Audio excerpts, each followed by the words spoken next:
Olá, tudo bem com vocês? Hoje, dia 325 da nossa leitura da palavra em ordem cronológica, nós vamos ler os capítulos 13 e 14 do livro de Atos. Vamos à leitura? Capítulo 13. Barnabé e Saulo, a primeira viagem missionária. Havia na igreja de Antioquia profetas e mestres: Barnabé, Simeão, chamado Níger, Lúcio de Cirene, Manaém, que tinha sido criado com Herodes, o tetrarca, e Saulo. Enquanto eles estavam adorando o Senhor e jejuando, o Espírito Santo disse: Separem-se agora Barnabé e Saulo para a obra a que os tenho chamado. Então, jejuando e orando, impondo a mão sobre eles, os despediram. A missão em Chipre. Barnabé e Saulo, enviados pelo Espírito Santo, foram até Seleucia e dali navegaram para Chipre. Quando chegaram a Salamina, começaram a anunciar a palavra de Deus nas sinagogas judaicas. Tinham também João como auxiliar. Havendo atravessado toda a ilha até Pafos, encontraram certo judeu de nome Bar-Jesus, que praticava magia e era falso profeta. Ele estava com o procônsul Sérgio Paulo, que era um homem inteligente. O procônsul, tendo chamado Barnabé e Saulo, desejava ouvir a palavra de Deus. Porém o mago Elimas, e é assim que se traduz o nome dele, se opunha a eles, procurando afastar da fé o procônsul.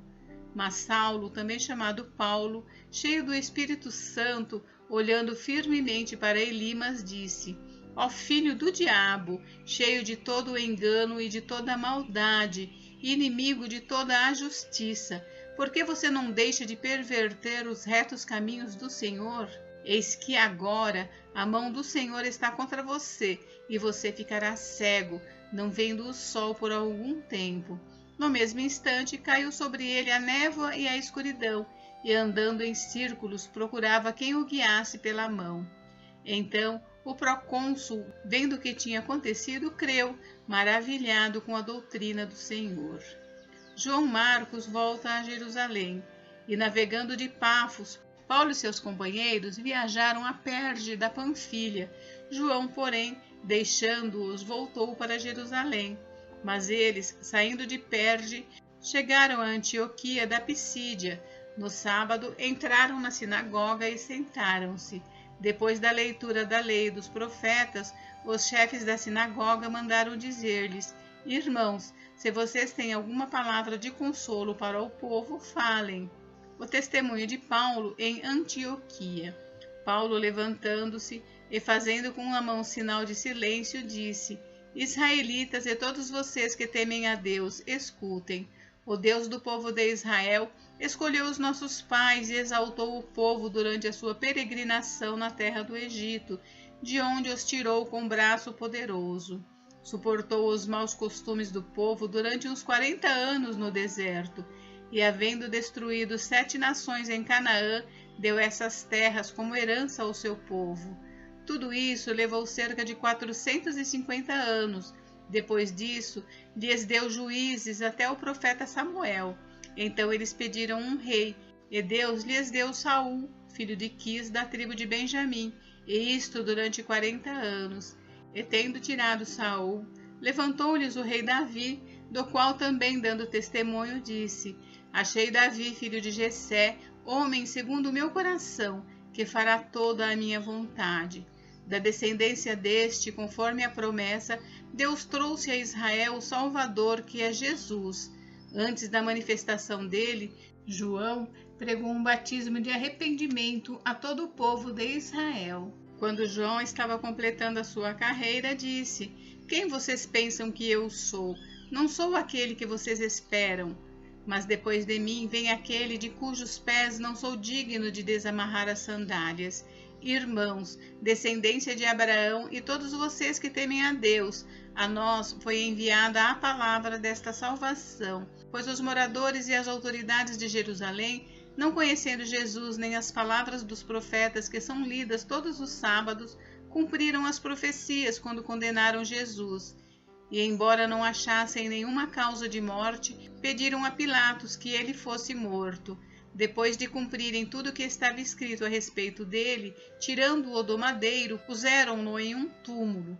Mas Deus o ressuscitou dentre os mortos, e durante muitos dias ele foi visto pelos que o tinham acompanhado da Galiléia para Jerusalém, os quais são agora suas testemunhas diante do povo. E nós anunciamos a vocês o evangelho da promessa feita aos nossos pais, como Deus a cumpriu plenamente a nós, seus filhos, ressuscitando Jesus, como também está escrito no Salmo número 2, você é meu filho, hoje eu gerei você. E quanto ao fato de que eu ressuscitaria dentre os mortos para que jamais voltasse à corrupção, Deus o expressou desta maneira: e cumprirei a favor de vocês as santas e fiéis promessas feitas a Davi. Por isso, também diz em outro salmo: não permitirás que o teu santo veja a corrupção, porque tendo Davi no seu tempo servido conforme o plano de Deus, morreu, foi sepultado ao lado de seus pais e viu corrupção. Porém, aquele a quem Deus ressuscitou não viu corrupção. Portanto, meus irmãos, saibam que é por meio de Jesus que a remissão dos pecados é anunciada a vocês, e por meio dele, todo o que crê é justificado de todas as coisas das quais vocês não puderam ser justificados pela lei de Moisés. Portanto, tenham cuidado para que não lhes aconteça o que os profetas disseram. Vejam, ó desprezadores, fiquem maravilhados e desapareçam, porque no tempo de vocês eu realizo obra tal que vocês não acreditarão se alguém lhes contar. Quando Paulo e Barnabé estavam saindo, as pessoas pediram que no sábado seguinte lhes falassem estas mesmas palavras.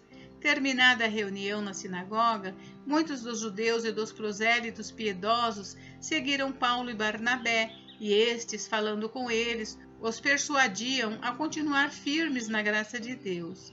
No sábado seguinte, quase toda a cidade se reuniu para ouvir a palavra do Senhor, mas os judeus, vendo as multidões, ficaram com muita inveja e, blasfemando, contradiziam o que Paulo falava.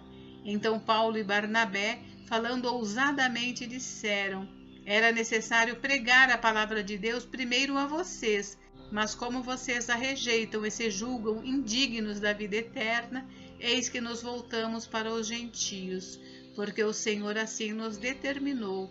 Eu coloquei você como luz dos gentios, a fim de que você seja para salvação até os confins da terra. Os gentios, ouvindo isto, se alegravam e glorificavam a palavra do Senhor, e creram todos os que haviam sido destinados para a vida eterna. E a palavra do Senhor se espalhou por toda aquela região. Mas os judeus instigaram as mulheres piedosas de alta posição e os principais da cidade e levantaram perseguição contra Paulo e Barnabé, expulsando-os do seu território. E estes, sacudindo contra eles o pó dos pés, foram para Icônio. Os discípulos, porém, estavam cheios de alegria e do Espírito Santo. Capítulo 14. Paulo e Barnabé em Icônio.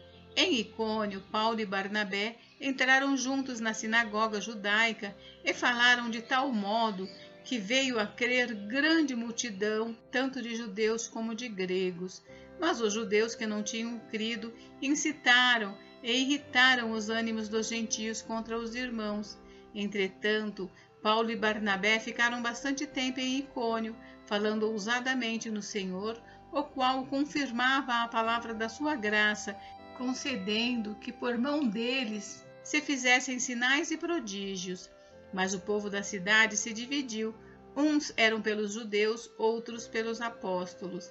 Então surgiu um movimento entre os gentios e os judeus, com o apoio das suas autoridades para os maltratar e apedrejar. Quando Paulo e Barnabé souberam disso, fugiram para Listra e Derbe, cidades da Licaônia, e para as regiões vizinhas, onde anunciaram o Evangelho. A cura de um paralítico em Listra.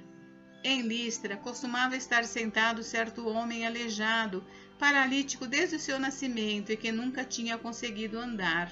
Esse homem ouviu Paulo falar. Quando Paulo fixou nele os olhos e viu que ele tinha fé para ser curado, disse a ele em voz alta: levante-se direito sobre os pés. O homem saltou e começou a andar. Quando as multidões viram o que Paulo tinha feito, gritaram em língua licaônica: Os deuses em forma de homens desceram até nós. A Barnabé chamavam Júpiter e a Paulo Mercúrio, porque este era o principal portador da palavra. O sacerdote de Júpiter, cujo templo estava em frente da cidade, trazendo touros e grinaldas para junto dos portões da cidade, queria oferecer um sacrifício juntamente com a multidão. Porém, ouvindo isto, os apóstolos Barnabé e Paulo, rasgando as suas roupas, saltaram para o meio da multidão gritando: Senhores, por que estão fazendo isto? Nós também somos seres humanos como vocês, sujeitos aos mesmos sentimentos, e anunciamos o Evangelho a vocês para que se convertam dessas coisas vãs ao Deus vivo que fez o céu, a terra, o mar e tudo o que neles há. Nas gerações passadas, Deus permitiu que todos os povos andassem nos seus próprios caminhos. Contudo, não deixou de dar testemunho de si mesmo, fazendo o bem, dando a vocês chuvas do céu e estações frutíferas, enchendo o coração de vocês de fartura e de alegria. Dizendo isto, foi ainda com dificuldade que impediram a multidão de lhes oferecer sacrifícios. Paulo é apedrejado. Entretanto, chegaram judeus de Antioquia e Icônio, e instigando as multidões, apedrejaram Paulo e o arrastaram para fora da cidade, dando-o por morto. Mas quando os discípulos o rodearam, ele se levantou e entrou na cidade. No dia seguinte, foi com Barnabé para Derbe, a volta para Antioquia da Síria. E tendo anunciado o evangelho naquela cidade, e feito muitos discípulos, Paulo e Barnabé voltaram para Listra, Icônio e Antioquia, fortalecendo o ânimo dos discípulos, exortando-os a permanecerem firmes na fé e mostrando que, através de muitas tribulações, nos importa entrar no reino de Deus. E promovendo-lhes em cada igreja a eleição de presbíteros, depois de orar com jejuns, os encomendaram ao Senhor em quem haviam crido. Atravessando a Pisídia, Paulo e Barnabé se dirigiram a Panfilha, e tendo anunciado a palavra em Perge, foram para Atália, e dali navegaram para Antioquia, onde tinham sido recomendados à graça de Deus para a obra que agora tinham terminado. Quando chegaram a Antioquia, reuniram a igreja e relataram tudo que Deus havia feito com eles e como tinha aberto aos gentios a porta da fé. E permaneceram muito tempo com os discípulos. Gente, encerramos por hoje, mas amanhã tem mais. Fiquem com Deus, Deus abençoe vocês. Até amanhã.